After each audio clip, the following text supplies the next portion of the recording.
ನಮಸ್ಕಾರ ಸ್ನೇಹಿತರೆ, ಕನ್ನಡದ ಹೊಸ ಬೆಳಕು ಯೂಟ್ಯೂಬ್ ಚಾನಲ್ಗೆ ನಿಮ್ಮೆಲ್ಲರಿಗೂ ಸ್ವಾಗತ. ಸ್ನೇಹಿತರೆ, ಇಡೀ ಕುಟುಂಬ ರಸ್ತೆಗೆ ಬರುವ ಹಾಗೆ ಆಗಬಹುದು. ಭಯಂಕರ ಆಘಾತ ಆಗುವ ಸಾಧ್ಯತೆ ಇದೆ. ಒಂದು ಹಳೆಯ ಕಾಗದ ಇಡೀ ಮನೆಯ ನಿದ್ದೆಯನ್ನು ಕೆಡಿಸಬಹುದು. ಗಮನವಿಟ್ಟು ಕೇಳಿ, ಏಕೆಂದರೆ ಇವತ್ತಿನ ಈ ಭವಿಷ್ಯವಾಣಿ ಕೇವಲ ಹಣದ ಕೊರತೆ, ಸಾಮಾನ್ಯ ಕುಟುಂಬದ ತೊಂದರೆ ಅಥವಾ ಸಣ್ಣ ಪುಟ್ಟ ಖರ್ಚಿನ ಬಗ್ಗೆ ಮಾತನಾಡುತ್ತಿಲ್ಲ. ಜ್ಯೋತಿಷ್ಯ ನಂಬಿಕೆಗಳ ಪ್ರಕಾರ ಬರುವ ಸಮಯವು ಒಂದು ಹಳೆಯ ವಿಷಯದ ಕಡೆಗೆ ಸೂಚಿಸುತ್ತದೆ. ಅದನ್ನು ಮನೆಯ ಜನರು ಬಹುತೇಕ ಮುಗಿದು ಹೋಯಿತು ಎಂದು ತಿಳಿದಿದ್ದಾರೆ. ಹೊರಗಡೆ ಎಲ್ಲವೂ ಸಾಮಾನ್ಯವಾಗಿ ಕಾಣಿಸುತ್ತದೆ. ಮನೆಯಲ್ಲಿ ಪ್ರತಿದಿನದಂತೆ ಕೆಲಸ ನಡೆಯುತ್ತೆ. ಜನರು ತಮ್ಮ ತಮ್ಮ ಕೆಲಸಕ್ಕೆ ಹೋಗುತ್ತಾರೆ. ಮಾತುಕತೆ ನಡೆಯುತ್ತೆ. ಆದರೆ ಈ ಸಾಮಾನ್ಯ ವಾತಾವರಣದ ಹಿಂದೆ ಒಂದು ವಿಷಯ ಮುಚ್ಚಿಟ್ಟಿರಬಹುದು. ಅದರ ಸತ್ಯ ಬಹಿರಂಗವಾದ ಕೂಡಲೇ ಇಡೀ ಕುಟುಂಬದ ನಿದ್ದೆ ಹಾರಬಹುದು. ಅತಿ ದೊಡ್ಡ ಸಂಕೇತ ಮನೆ, ಜಮೀನು, ಸಾಲ, ಹಳೆಯ ದಾಖಲೆಗಳು ಇವೆಲ್ಲವೂ ಯಾವುದಾದರೂ ಆರ್ಥಿಕ ಜವಾಬ್ದಾರಿಯೊಂದಿಗೆ ಸಂಬಂಧಿಸಿರುವ ಹಾಗೆ ಕಾಣಿಸುತ್ತದೆ. ಮತ್ತು ರಹಸ್ಯ ಏನೆಂದರೆ, ಯಾವ ವಿಷಯವನ್ನು ನೀವು ನಿಮಗೆ ಅತಿ ದೊಡ್ಡ ಸುರಕ್ಷಿತ ಎಂದು ಭಾವಿಸಿ ಸುಮ್ಮನಿದ್ದೀರೋ, ತೊಂದರೆಯ ಶುರು ಅದೇ ದಿಕ್ಕಿನಿಂದ ಆಗಬಹುದು. ಯಾವುದಾದರೂ ಹಳೆಯ ಕಾಗದ, ಯಾರಿಗೋ ಕೆಟ್ಟ ಗ್ಯಾರಂಟಿ, ವರ್ಷಗಳ ಹಿಂದೆ ಮಾಡಿದ ಸಹಿ, ಕುಟುಂಬದ ಯಾರೋ ಒಬ್ಬರು ತೆಗೆದುಕೊಂಡ ಸಾಲ, ಯಾವುದಾದರೂ ಜಮೀನು ಅಥವಾ ಮನೆಯ ಪಾಲು ಅಥವಾ ಇಂತಹ ವ್ಯವಹಾರಗಳು. ಅದರ ಬಗ್ಗೆ ಮನೆಯ ಎಲ್ಲರಿಗೂ ಪೂರ್ಣ ಮಾಹಿತಿ ಇಲ್ಲ. ಇದೇ ಆ ಬಿಂದು. ಇಲ್ಲಿಂದ ಕತೆ ಹಠಾತ್ ಆಗಿ ಬದಲಾಗಬಹುದು. ವಿಡಿಯೋದಲ್ಲಿ ಮುಂದೆ ಹೋಗುವ ಮೊದಲು, ನೀವು ದೇವರಲ್ಲಿ ನಿಜವಾದ ನಂಬಿಕೆ ಇಟ್ಟಿದ್ದರೆ ಮತ್ತು ನಿಮ್ಮ ಮನೆ ಕುಟುಂಬಕ್ಕೆ ಬರುವ ಪ್ರತಿ ತೊಂದರೆಯು ಸಮಯಕ್ಕೆ ಸರಿಯಾಗಿ ತಪ್ಪಿಸಿಕೊಳ್ಳಬೇಕೆಂದು ಬಯಸಿದರೆ ವಿಡಿಯೋಗೆ ಒಂದು ಸುಂದರವಾದ ಲೈಕ್ ಖಂಡಿತ ಮಾಡಿ ಮತ್ತು ಕಮೆಂಟ್ನಲ್ಲಿ ಭಕ್ತಿಯಿಂದ ಜೈ ಶ್ರೀರಾಮ್ ಎಂದು ಖಂಡಿತ ಬರೆಯಿರಿ. ದೇವರಲ್ಲಿ ನನ್ನ ಪ್ರಾರ್ಥನೆ ಏನೆಂದರೆ, ನಿಮ್ಮ ಮನೆಯಲ್ಲಿ ಸುಖ, ಧನ, ಗೌರವ ಮತ್ತು ಪರಸ್ಪರ ಪ್ರೀತಿ ಯಾವಾಗಲೂ ಇರಲಿ. ಈಗ ಮೊದಲು ಆ ಹಳೆಯ ಕಾಗದದ ಬಗ್ಗೆ ಮಾತನಾಡೋಣ. ಜ್ಯೋತಿಷ ನಂಬಿಕೆಗಳಲ್ಲಿ ಶನಿಯನ್ನು ಕರ್ಮ, ಜವಾಬ್ದಾರಿ, ಶಿಸ್ತು ಮತ್ತು ಹಳೆಯ ಲೆಕ್ಕ ಪುಸ್ತಕದೊಂದಿಗೆ ಜೋಡಿಸಿ ನೋಡಲಾಗುತ್ತದೆ. ಶನಿಯಿಂದ ಬರುವ ಸಂಕೇತ ಏನು ಹೇಳುತ್ತದೆ ಅಂದರೆ, ದೀರ್ಘಕಾಲದಿಂದ ಮುಚ್ಚಿಟ್ಟಿದ್ದ ವಿಷಯ ಮತ್ತೆ ಮುಂದೆ ಬರಬಹುದು. ನೀವು ಮುಗಿದು ಹೋಯಿತು ಎಂದು ತಿಳಿದಿದ್ದ ಯಾವುದೋ ಹಳೆಯ ಆರ್ಥಿಕ ಜವಾಬ್ದಾರಿ ಹಠಾತ್ ಆಗಿ ಸಕ್ರಿಯವಾಗಬಹುದು.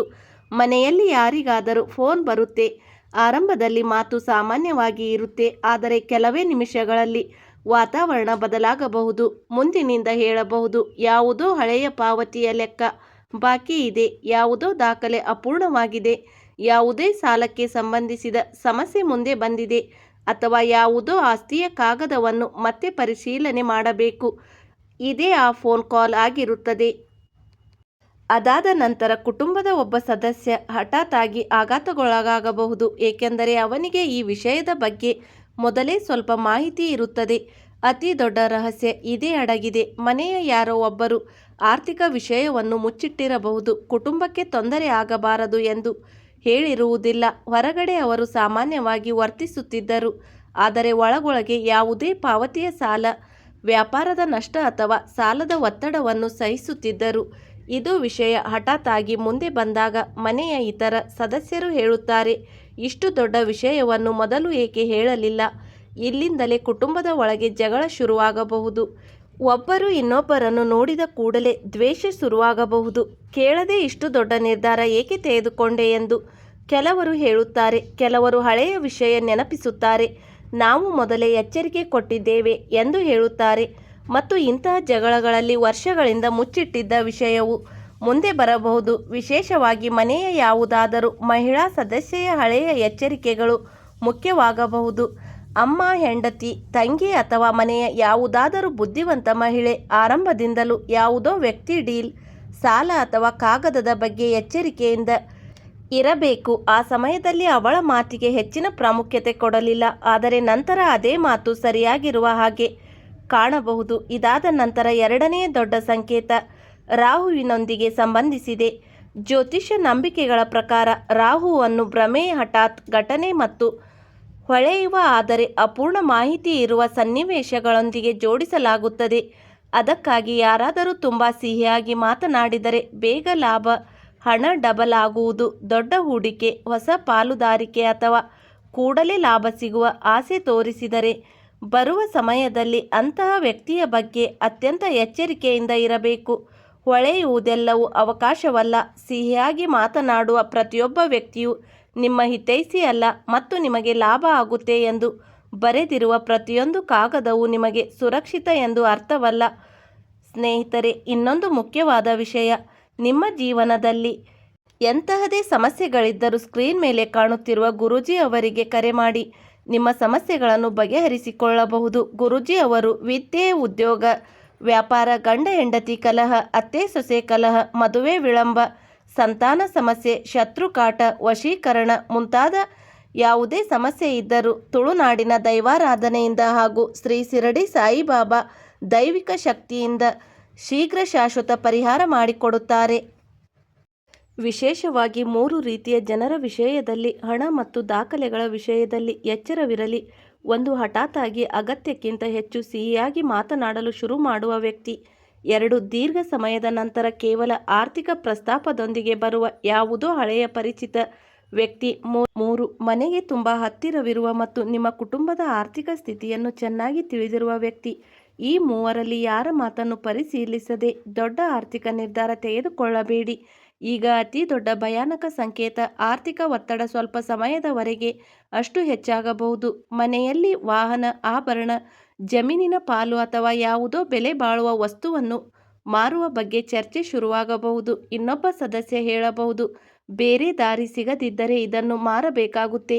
3ನೇ ವ್ಯಕ್ತಿ ಹಳೆಯ ಸಾಲದ ಬಗ್ಗೆ ಪ್ರಸ್ತಾಪ ಮಾಡುತ್ತಾನೆ.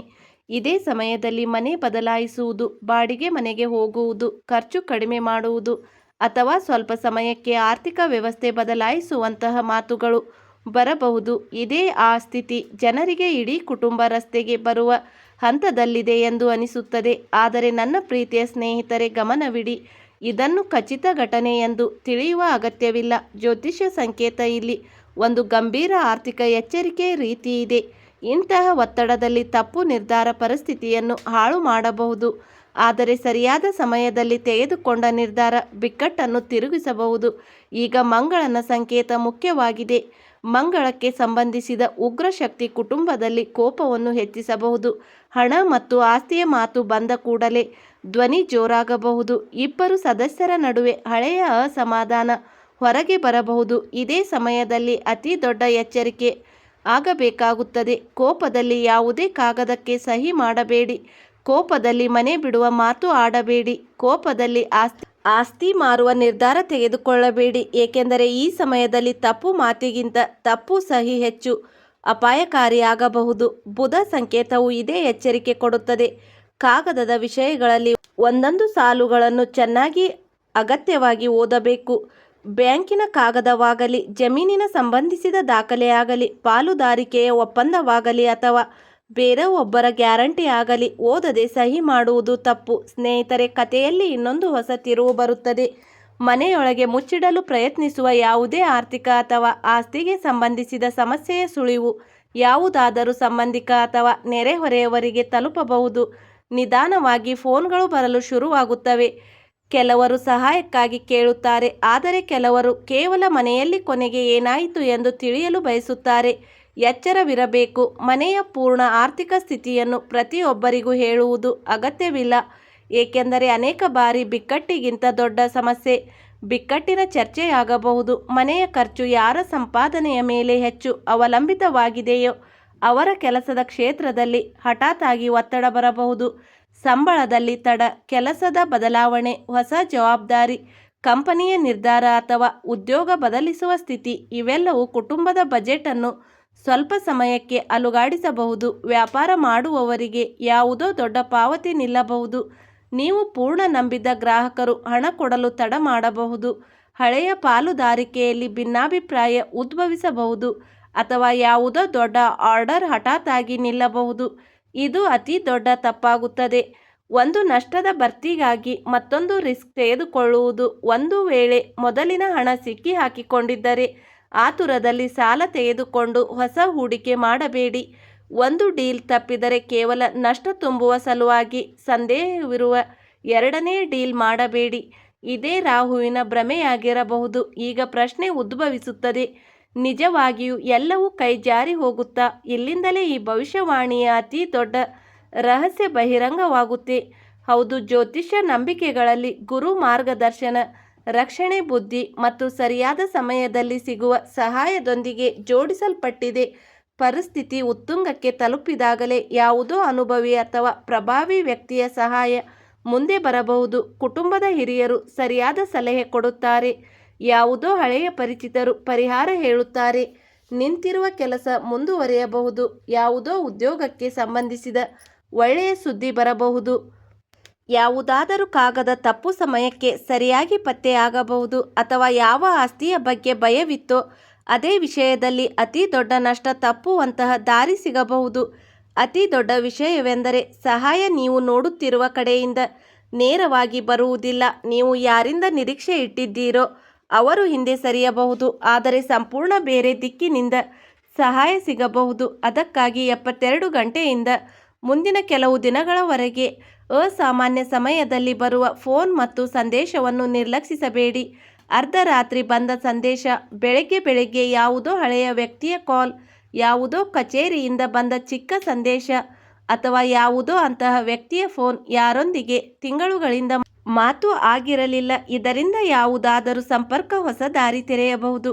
ಆದರೆ ಕೊನೆಯ ನಿರ್ಧಾರವನ್ನು ಕೇವಲ ಭಾವನೆಗಳ ಆಧಾರದ ಮೇಲೆ ತೆಗೆದುಕೊಳ್ಳಬೇಡಿ. ನಿಜವಾದ ನಷ್ಟ ಕೇವಲ ಹಣದ್ದಲ್ಲ. ನಿಜವಾದ ನಷ್ಟ ಅದು ಸಂಬಂಧವೂ ಆಗಿರಬಹುದು. ಅದು ಪದೇ ಪದೇ ನಿಮ್ಮನ್ನು ಆರ್ಥಿಕ ಮತ್ತು ಮಾನಸಿಕ ಸಂಕಷ್ಟಕ್ಕೆ ತಳ್ಳುತ್ತಿದೆ. ಯಾರಾದರೂ ವ್ಯಕ್ತಿ ನಿರಂತರವಾಗಿ ನಿಮ್ಮ ಭಾವನೆಗಳ ಲಾಭ ಪಡೆದು ನಿಮ್ಮಿಂದ ಹಣ ತೆಗೆದುಕೊಳ್ಳುತ್ತಿದ್ದರೆ, ತಪ್ಪು ನಿರ್ಧಾರ ತೆಗೆಸುತ್ತಿದ್ದರೆ, ಕುಟುಂಬದಲ್ಲಿ ಜಗಳ ಮಾಡಿಸುತ್ತಿದ್ದರೆ ಅಥವಾ ಪ್ರತಿ ಬಾರಿ ಸಿಹಿಯಾಗಿ ಮಾತನಾಡಿ ನಿಮ್ಮನ್ನು ಅದೇ ತಪ್ಪಿಗೆ ವಾಪಸ್ ಕರೆದೊಯ್ಯುತ್ತಿದ್ದರೆ, ಆ ಸಂಬಂಧದ ಮಿತಿ ಈಗ ನಿರ್ಧರಿಸುವುದು ಅಗತ್ಯ. ಏಕೆಂದರೆ ಸಂಕಷ್ಟ ಕೇವಲ ಹಣದಿಂದ ಬರುವುದಿಲ್ಲ. ತಪ್ಪು ವ್ಯಕ್ತಿಯ ಮೇಲೆ ಪದೇ ಪದೇ ಇಟ್ಟ ನಂಬಿಕೆಯು ಮನೆಯ ಅಡಿಪಾಯವನ್ನು ದುರ್ಬಲಗೊಳಿಸಬಹುದು.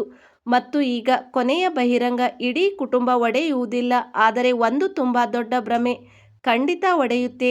ಯಾರ ವ್ಯಕ್ತಿಯ ಮೇಲೆ ಕಣ್ಣು ಮುಚ್ಚಿ ನಂಬಿಕೆ ಇಡಬಾರದು ಎಂದು ನಿಮಗೆ ಗೊತ್ತಾಗುತ್ತೆ.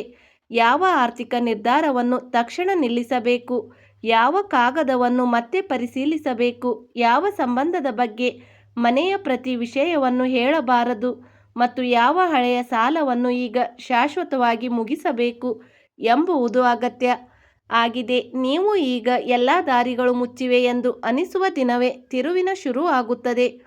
ಸ್ಥಳ ಬದಲಾವಣೆ ಮಾಡಬೇಕಾಗಬಹುದು, ಆದರೆ ಅದೇ ಮುಂದೆ ಹೋಗಿ ಹೊಸ ಶುರು ಆಗಬಹುದು. ಯಾವುದಾದರೂ ಬೆಲೆ ಬಾಳುವ ವಸ್ತುವನ್ನು ಉಳಿಸಲು ಸ್ವಲ್ಪ ಸಮಯ ಖರ್ಚು ಕಡಿಮೆ ಮಾಡಬೇಕಾಗಬಹುದು, ಆದರೆ ಅದೇ ನಿರ್ಧಾರ ಕುಟುಂಬವನ್ನು ದೊಡ್ಡ ನಷ್ಟದಿಂದ ಉಳಿಸುತ್ತದೆ. ಒಂದು ಸಂಬಂಧ ಮುರಿಯಬಹುದು, ಆದರೆ ಅದು ಹೋದ ಕೂಡಲೇ ಆರ್ಥಿಕ ಮತ್ತು ಮಾನಸಿಕ ಒತ್ತಡ ಎರಡೂ ಕಡಿಮೆಯಾಗಬಹುದು. ಅದಕ್ಕಾಗಿ ಬರುವ ಸಮಯದ ಅತಿ ದೊಡ್ಡ ಸಂದೇಶ ಭಯವಲ್ಲ, ಜಾಗರೂಕತೆ. ಯಾವುದೇ ಕಾಗದವನ್ನು ಓದದೆ ಸಹಿ ಮಾಡಬೇಡಿ. ಯಾರ ಮಾತು ಕೇಳಿ ತಕ್ಷಣ ಹಣ ಕೊಡಬೇಡಿ. ಮನೆಯಲ್ಲಿ ಮುಚ್ಚಿಟ್ಟ ಆರ್ಥಿಕ ವಿಷಯಗಳನ್ನು ಸಮಯಕ್ಕೆ ಸರಿಯಾಗಿ ಬಗೆಹರಿಸಿ. ಹಳೆಯ ಸಾಲ ಮತ್ತು ದಾಖಲೆಗಳನ್ನು ಪರಿಶೀಲಿಸಿ. ಮತ್ತು ಅತಿ ದೊಡ್ಡ ವಿಷಯ, ಕುಟುಂಬದಲ್ಲಿ ಹಣ ಮತ್ತು ಆಸ್ತಿಯ ಮಾತನ್ನು ಕೋಪದಿಂದ ಅಲ್ಲ, ಕುಳಿತು ಬುದ್ಧಿವಂತಿಕೆಯಿಂದ ಮಾತನಾಡಿ. ಏಕೆಂದರೆ ಜ್ಯೋತಿಷ್ಯ ನಂಬಿಕೆಗಳ ಪ್ರಕಾರ ಅತಿ ದೊಡ್ಡ ಹೊಡೆತವನ್ನು ಅದೇ ಕುಟುಂಬ ನಿಭಾಯಿಸುತ್ತದೆ. ಅದು ಸಮಯಕ್ಕೆ ಸರಿಯಾಗಿ ಸತ್ಯವನ್ನು ಗುರುತಿಸುತ್ತದೆ.